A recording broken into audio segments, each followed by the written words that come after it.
I want to maximize what I can. I want to be the best that I can be. I want to do things well, and I don't want to leave stuff on the table, but I don't want to be chasing the end goal so much that I never actually enjoy the process of getting there, because ultimately that's really all that matters.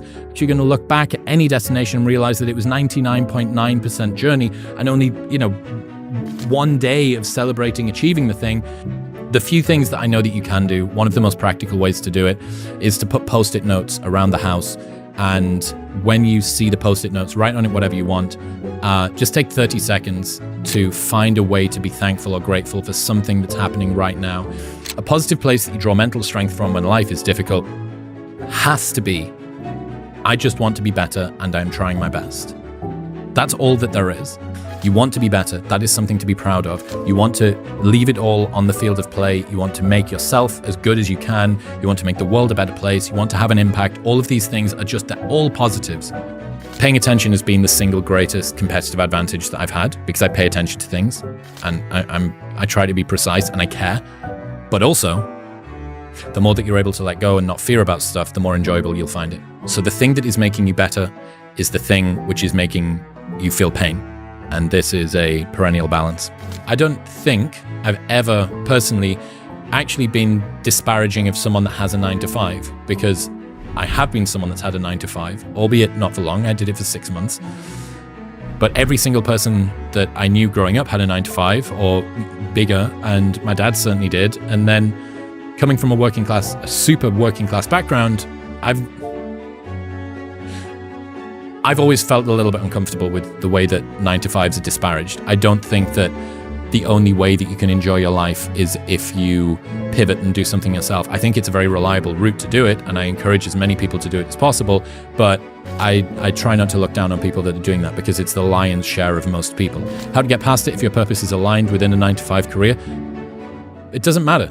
Like, I've made huge developments while I was staying up until 4 a.m, 5 a.m, running a nightlife business. You can make huge developments in your personal growth journey while you're doing a 9-to-5. And if your purpose is aligned within a 9-to-5 career, it doesn't matter. Like, that's your thing. Just lean into it, enjoy that. And all of the guys that don't know when they're supposed to start or when they're supposed to stop, or they've got to be the taskmaster, or they don't know what they're supposed to do today, and they don't get holidays, and they don't get all of that, you don't have to worry about any of that. There are tons of advantages of having a 9-to-5.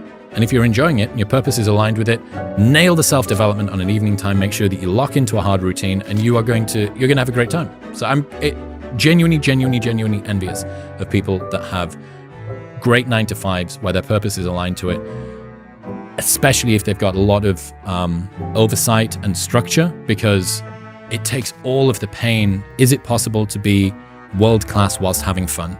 That's the question for me this year.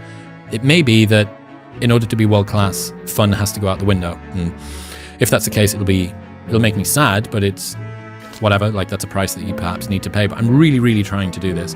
So what brings me joy? Hanging out with my friends, being outdoors, doing new things, visiting new places, going for good food, especially in different, like, adventure and novelty for me are very invigorating. It's also a great way to make time slow down.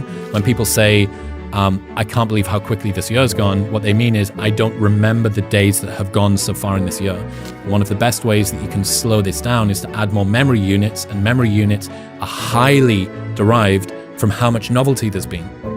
If you drive the same route to work every day for 3 years, that's basically 1,000 journeys that's condensed down into one memory, unless there's one day in particular where it was rainy and you skidded, or you were involved in a car crash, or someone gave you a phone call and told you that you got a raise or whatever. Like, you'll remember those. But because it's always the same thing, it just gets condensed down into essentially one memory.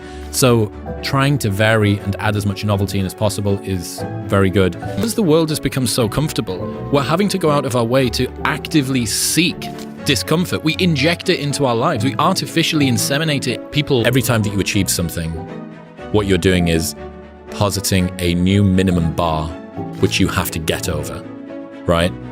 Fantastic. I've just done this many plays, or made this piece of art that's sold for a particular amount of money, or whatever. How exciting. And almost immediately, there is this sort of like post-coital realization that, oh my God, that's the new bar for my best performance. That's really high. That means I now need to be even better at my next thing. And someone recently won the largest lottery in history, a $1 billion lottery. Someone just won that. From a life trajectory perspective, that's potentially one of the most disastrous things that you could have happen to you. Because how are you ever going to have a better day than the day you woke up and found out that you'd won $1 billion? The argument is a slow success strategy would be to purposefully try and drag out the wins that you have